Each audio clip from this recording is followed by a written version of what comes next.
तुमको अगर समझ में नहीं आएगा ना तो तुम ईरान में जाके पढ़ो, यूएस में, किसी भी कोचिंग में पढ़ो। तब सर आपको 10-50 रीडिंग मारनी पड़ेगी। आप 1000 रीडिंग मार लोगे तब भी आपको नहीं पता चलेगा कि मुझे पढ़ना क्या है इसमें। जैसे मैंने दिल्ली में बहुत लोगों को सुना कि हम अभी तो 3 रीडिंग कर चुके हैं। जो भी चीज तुम सीखोगे, अगर तुमने पहले दिन ज्यादा ताकत लगा दी तो फिर तुम्हारे चित्त से ही वो खत्म हो जाएगी। इसलिए सेल्फ स्टडी का बड़ा इंपॉर्टेंस है यहां पर।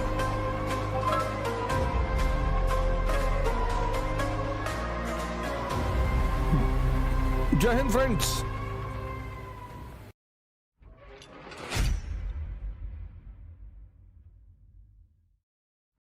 रीडिंग जो हाँ वर्ड है, बड़ा कंफ्यूजिंग वर्ड है रीडिंग। जैसे मैंने दिल्ली में बहुत लोगों को सुना कि हम अभी तो 3 रीडिंग कर चुके हैं। बड़ा कंफ्यूजिंग वर्ड है। जब तुम when you pick up a chapter तो every chapter has a theme.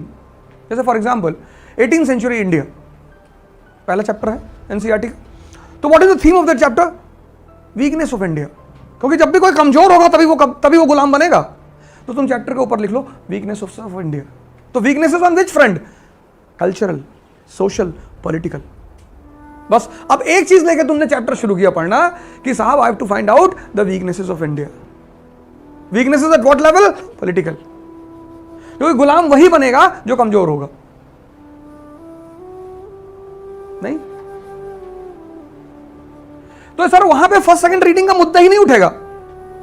जब तुम क्लूलेस होके पढ़ते हो, you pick up a chapter clueless, you don't know what to prepare in a particular chapter, तब सर आपको 10-50 रीडिंग मारनी पड़ेगी। आप 1000 रीडिंग मार लोगे तब भी आपको नहीं पता चलेगा कि मुझे पढ़ना क्या है इसमें।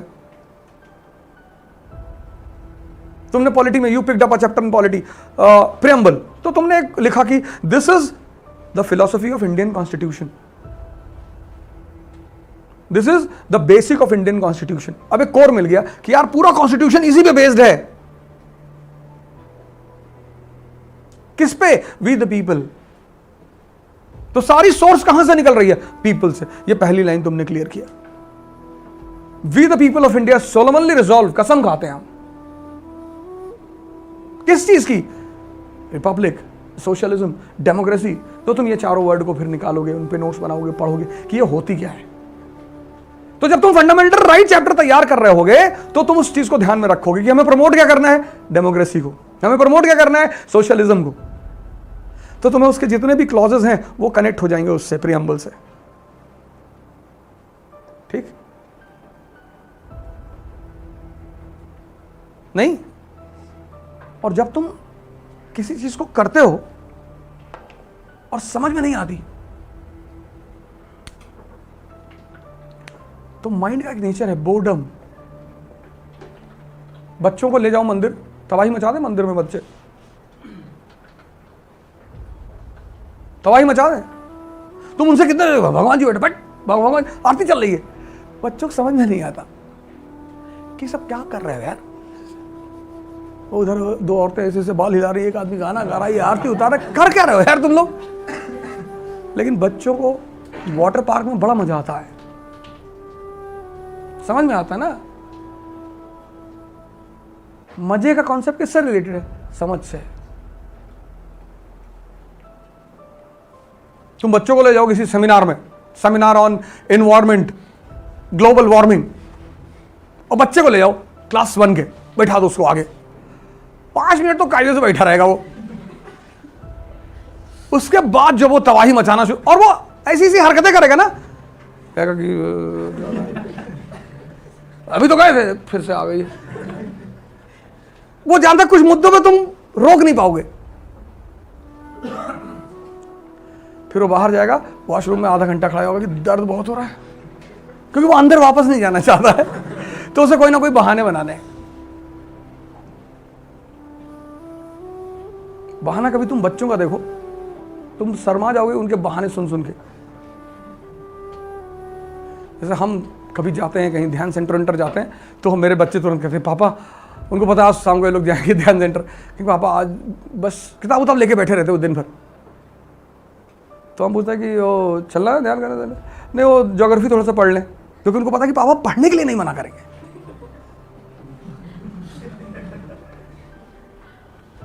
अच्छा अच्छा पढ़ लो, आएंगे तो समझा देना, हाँ वो समझा देंगे, कोई बात नहीं। उनको पता है कि आदमी हर चीज़ के लिए मना कर देगा, लेकिन अगर पढ़ने के हम पढ़ रहे हैं, अच्छा तो तुम लोग पढ़ो, हम आते हैं।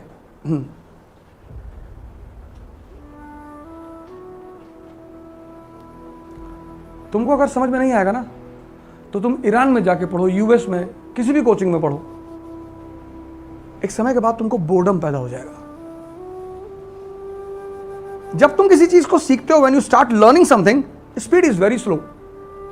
वो बड़ा इंपेशेंट करती है स्लो स्पीड। तुम कोई भी चीज सीखोगे ना, कोई भी चीज, कोई भी, स्विमिंग सीखो, राइडिंग सीखो, कोई भी, जो भी चीज तुम सीखोगे, अगर तुमने पहले दिन ज्यादा ताकत लगा दी तो फिर तुम्हारे चित्त से ही वो खत्म हो जाएगी। You heard about Kapalbhati, and then you started doing Kapalbhati. और पहले दिन तुमने 3.5 घंटा कर ली, आंतें पलट गई, तुम आईसीयू में पहुंच गए। किसी भी चीज को एक ही दिन में खत्म करने की कोशिश कभी मत करना। जैसे you are going to learn car driving, और पहले दिन 100 पे उठा लिया तुमने, या फर्स्ट गियर में डाला और पूरा एक्सीलेटर दबा दिया, वो इंजन बिखर जाएगा ऐसे। इस पढ़ाई, in this preparation, in here in studying, 90% people do this. दर्द होगा, this is the phase of IAS preparation, this is the first part, it's a painful part. यहां दर्द होगा, दर्द, but once you face the pain and you reach here, फिर तो मतलब तुम्हें जहां एक बार ये 3 चीज समझ में आ गई ना कोचिंग में, उसके बाद there is a possibility that you will say कि भैया अब हम कर लेंगे।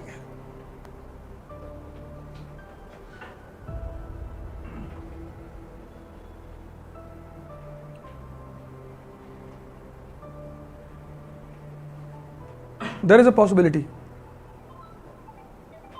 जब तुम कहोगे कि हम कर लेंगे। इसलिए सेल्फ स्टडी का बड़ा इंपॉर्टेंस है यहां पर। डेमोक्रेसी हिंदुस्तान में क्यों कमजोर है? क्योंकि यहां न्यूज़पेपर समझने वाले कम लोग हैं। Who is the 4th pillar of democracy? Press. Press press budget आया, चला गया, डिस्कशन किस पे होता रहा? शाहीन बाग पे। बजट आया, आपने मुझे 10,000 रुपए दिया खर्चा करने के लिए, आप मुझसे हिसाब मांगेंगे? मांगेंगे ना?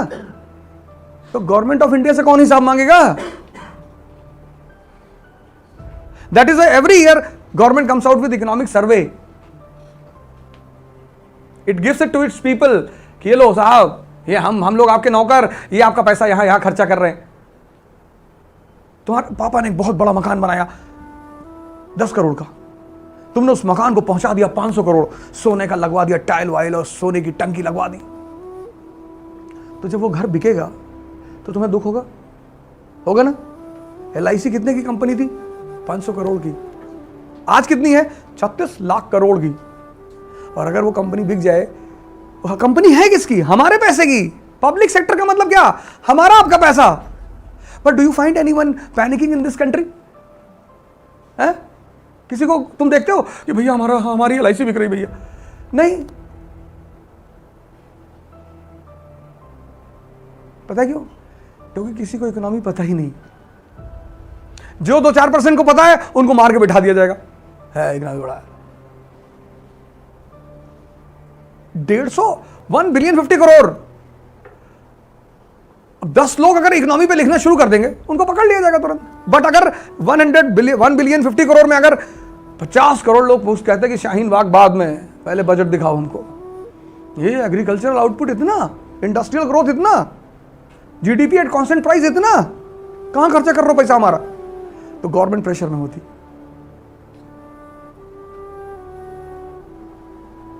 कि नहीं होती?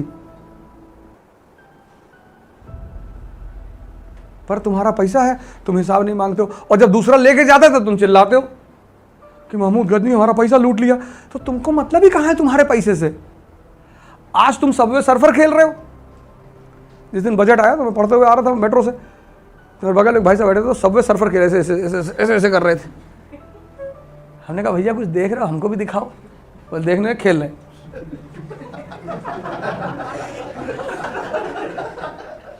है ना, कोई बढ़िया चीज देख रहे हो तो हमको भी दिखाओ। देख रहे हो। आज सबवे सर्फर खेल रहे हैं, जब महमूद गजनी आए थे तो कबूतर उड़ाते थे। तो उसने कहा भाई जब तुम लोगों को कबूतर ही उड़ाना है, तुमको कोई काम तो है नहीं ना। बोले हमको क्या काम है, खाना हमारे यहाँ होता है, पानी 2 मीटर पे है ही है, गांजा के पेड़ लगे हुए हैं, नहीं तो बबलुआ पिला देता, आर्मी में काम कर रहा है। तो महमूद ने कहा तो ले जाओ ले जाओ। तो ले गया, फिर चिल्लाने लगे महमूद प्लंडर्ड अस, महमूद प्लंडर्ड अस। अरे तो तुम चिंता ही कहा, चलो अच्छा वो प्लंडर कर लिया। आज at least 80% people are so called literate in this country ना।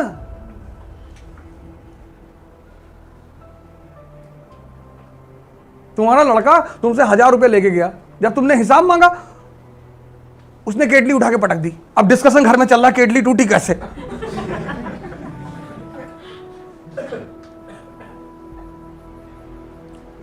अगर घर में किसी ने, बच्चे ने कह दिया कि नहीं पापा वो 1000 रुपए जो ले गए थे तुमने उसको पीट दिया उठा के, 1000 रुपए ले, इतनी बड़ी कीमती केटली टूट गई, 1000 रुपए पड़ गई इनको।